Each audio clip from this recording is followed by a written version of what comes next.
شہد اللہ انہ لا الہ الا هو والملائکۃ واولو العلم۔ اللہ رب العالمین کے فرشتے اس بات کی گواہی دیتے ہیں کہ اللہ کے سوا کوئی معبود نہیں۔ امام قرطبی اس کے کی تشریح کرتے ہوئے فرماتے ہیں کہ یہ اس میں علم کی اور علماء کی فضیلت کو بیان کیا گیا ہے۔ فرماتے ہیں اگر کسی اور کی فضیلت زیادہ ہوتی تھی پھر فرشتوں کے ساتھ ان کا بھی ذکر کیا جاتا، اس لیے علم کا ذکر کیا گیا ہے اور اس کے ساتھ ساتھ علماء کی بھی اس میں شان بیان کی جا رہی ہے۔ اور علماء کی اللہ رب العالمین نے ایک اور مقام پر فرمایا انما یخشی اللہ من عبادہ العلماء، فرمایا اللہ رب العالمین سے وہ ڈرتے ہیں جو علماء ہیں، جو اہل علم ہیں۔ اگر یہاں پر تھوڑا سا ایک نقطہ بیان کر دوں، عام مومنوں کے بارے میں رب العالمین نے فرمایا یا ایھا الذین آمنوا اتقوا اللہ حق تقاتہ، اے ایمان والو اللہ سے ڈرو جس طرح ڈرنے کا حق ہے۔ لیکن جب باری آئی نا علماء کی شان کی، اللہ رب العالمین نے فرمایا انما یخشی اللہ من عبادہ العلماء، فرمایا علماء وہ ہیں جو اللہ سے ڈرتے ہیں۔ باقیوں کو حکم دیا ڈرو، بات علماء کی تو فرمایا یہ ڈرتے ہیں، تو ان کے دل میں پہلے ہی رب کا خوف زیادہ ہے۔ اگر یہاں پر تھوڑا سا اور آگے چلے، رب العالمین نے ایک اور مقام پر سورۃ الرحمن کے اندر فرمایا وَلِمَنْ خَافَ مَقَامَ رَبِّهِ جَنَّتَانِ، فرمایا جو خوف کے اندر، رب کے خوف کے اندر مر گیا اللہ اسے 2 جنت عطا فرمائے گا۔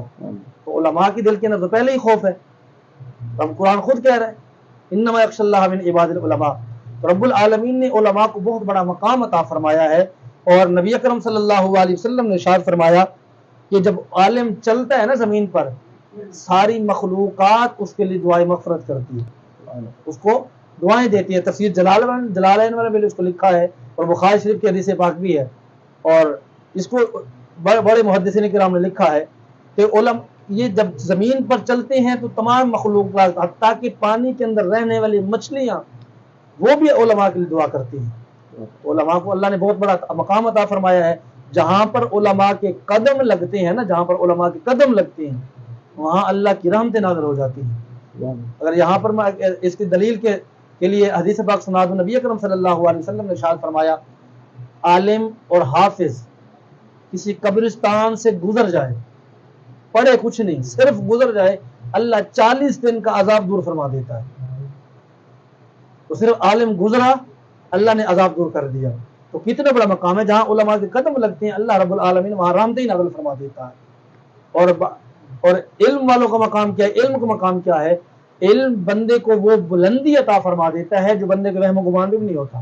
میں یہاں پر ایک واقعہ، حضرت امام ابو یوسف رحمت اللہ علیہ، آپ فرماتے ہیں میں چھوٹا تھا، میرے والد صاحب کا انتقال ہو گیا، فرماتے ہیں میری والدہ مجھے لے گئے ایک دھوبی کے پاس،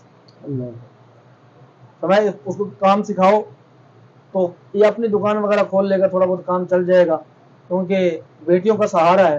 فرماتے ہیں کہ 6 یا 7 میری بہنیں تھیں، تو میں اکیلا ہی تھا اور کمانے والا کوئی نہیں تھا، والد صاحب کا سایہ سر سے چلا گیا تھا۔ فرماتے ہیں میری والدہ وہاں چھوڑ کر دھوبی نے کہا چلو اس کو کام بھی سکھا دے گی تو اس کو 2-3 درہم بھی دے دیں گے مہینے کے بعد۔ فرماتے ہیں کہ میں وہاں جب جس راستے سے گزرتا تھا نا تو درمیان میں امام اعظم ابو حنیفہ کا مدرسہ سامنے آتا تھا، اس راستے پر پڑتا تھا۔ فرماتے ہیں جب میں وہاں سے گزرتا نا تو وہاں ایک طلباء کو دیکھتا جن کے چہرے نورانی ہوا کرتے، اتنے چہرے نورانی، میرے دل کے اندر خواہش ہوتی۔ اور آپ کو پتہ ہے علم والوں کا مقام یہ ہوتا ہے، علم والوں کے چہرے ویسے ہی نورانی ہوا کرتے ہیں، یہ اللہ رب العالمین کی فضل ہوتا ہے۔ تو قرآن پاک پڑھنے والے ہو، بلکہ میں یہاں پر تھوڑا سا حاشیہ لگا دوں حدیث پاک کا، نبی اکرم صلی اللہ علیہ وسلم نے ارشاد فرمایا جب بندہ قرآن پاک کی تلاوت کر رہا ہوتا ہے نا، قرآن پاک پڑھ رہا ہوتا ہے، جب اس کی تفسیری پڑھ رہا ہو، قرآن پاک پڑھ رہا ہو، وہ پڑھنے والا ایسے ہوتا ہے اس کا ایک وہ لٹکنی ہوئی رسی کی مثال ہے، جس کا ایک سرا بندے کے ہاتھ میں ہوتا ہے، ایک سرا رب کے پاس، رب کے ہاتھ میں۔ فرماتے ہیں رب العالمین کی طرف سے ڈائریکٹ بندے پر نور اترتا ہے، جیسے اللہ رب العالمین کو چہرہ کو روشن فرما دیتا ہے۔ تو فرماتے ہیں میں وہاں سے گزرتا تھا نا تو طلباء کو دیکھتا وہاں چہرے نورانی ہوتے، فرماتے ہیں میرے دل میں خواہش پیدا ہو جاتی کہ میں بھی پڑھنے جاؤں۔ فرماتے ہیں اب چارہ کوئی نہیں تھا، والدہ نے وہاں بھیجا ہے۔ فرماتے ایک دن میں وہاں کھڑا ہو کر دیکھ رہا تھا امام اعظم ابو حنیفہ باہر تشریف لائے۔ فرماتے مجھے ساتھ بلایا، سینے سے لگایا، فرماتے بیٹا پڑھنا چاہتے ہو، شوق ہے؟ امام یوسف فرماتے جی مجھے بڑا شوق ہے پڑھنے کا۔ آپ اندر لے گئے، فرماتے مجھے پڑھانا شروع کر دیا۔ فرماتے جب مہینہ ختم ہوا والدہ نے کہا تنخواہ کہاں ہے؟ وہ جو درہم لے کر آنے تھے وہ کہاں ہیں؟ تو امام ابو یوسف فرماتے ہیں میں کام پہ جاتا تھا تب لے کر آتا نا، کام پہ تو گئے ہی نہیں ہوں۔ فرماتے پھر کہاں گئے ہو؟ اور انہوں نے بتا دیا کہ امام صاحب کے میں نے مجھے پڑھانے کے لیے بٹھا دیا، میں پڑھنے وہاں پڑھتا ہوں، تعلیم حاصل کرتا ہوں۔ امام ابو یوسف فرماتے ہیں میری والدہ نے مجھے ساتھ لیا، امام اعظم ابو حنیفہ کے پاس آ گئی۔ فرماتے ہیں ان کے ساتھ بڑی غصے ہو گئی اور انہوں نے کہا کہ آپ میرے بچوں کو خراب کر رہے ہیں، علم پڑھا رہے ہیں، مسئلے سے تھوڑی پیٹ بھرتے ہیں، اور پیٹ تو مال سے بھرتے ہیں نا، مال آئے گا، کوئی راشن وغیرہ لیا جائے گا، پھر بچوں کا پیٹ پورا ہوگا۔ آپ مسئلے سکھانے لگ گئے، مسئلے سے پیٹ تھوڑی بھرتے ہیں۔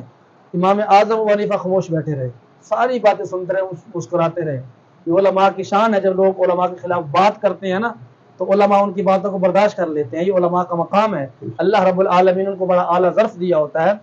تو یہ شروع سے چلتا رہا، ہمارے اکابرین کا یہ طریقہ تھا، ہم ان اکابرین کے طریقے پر چل رہے ہیں، لوگوں کی باتوں کو برداشت کرتے ہیں تو اکابرین کے طریقے پر ہم چل رہے ہیں۔ تو امام اعظم ان کی باتیں سن رہے ہیں اور مسکرا رہے ہیں۔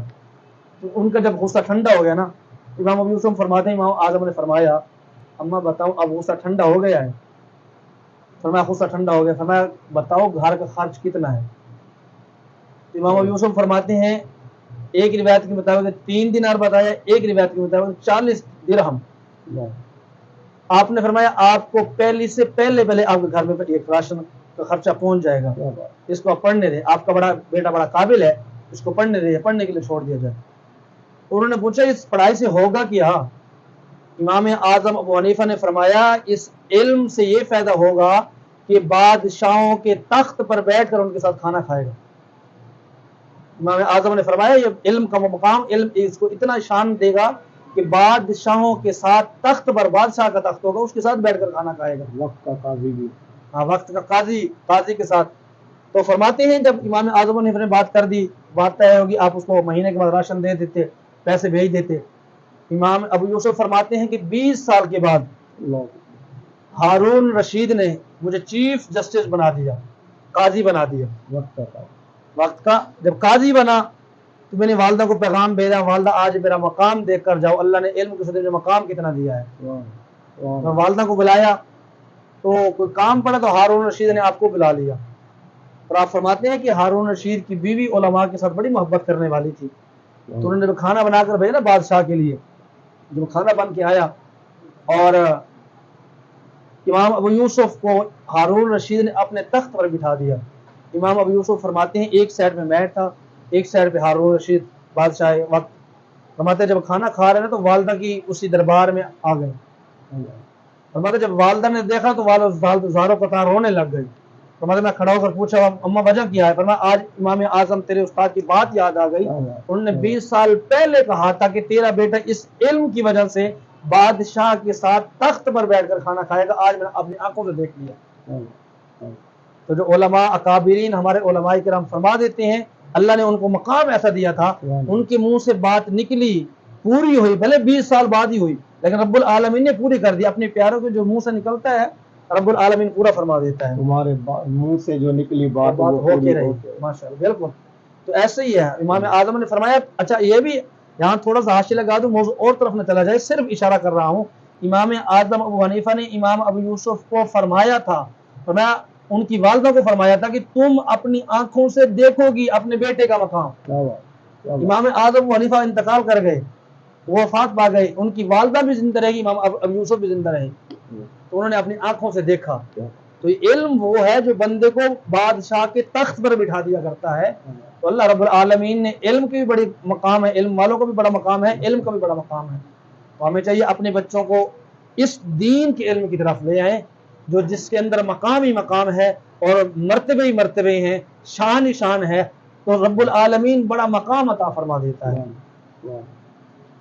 بہت شکریہ مفتی صاحب آپ کا، اللہ رب العزت آپ کے مزید علم و عمل میں برکت عطا فرمائے۔ آپ نے وقت دیا، علم کے متعلق مجھے ایک شاعر یاد آیا، تو کسی شاعر نے کیا خوب کہا کہ ہمیں دنیا سے کیا مطلب، ہمیں دنیا سے کیا مطلب، مدرسہ ہے وطن اپنا۔ بے شک، ہمیں دنیا سے کیا مطلب، مدرسہ ہے وطن اپنا، مریں گے ہم کتابوں پر، ورق ہوگا کفن اپنا۔ اللہ رب العزت سے دعا ہے ہم نے جو کچھ سنا اپنی پاک بارگاہ میں قبول فرمائے، ہمیں اللہ رب العزت علم و عمل پہ برکت، عمل کرنے کی توفیق عطا فرمائے۔ آمین۔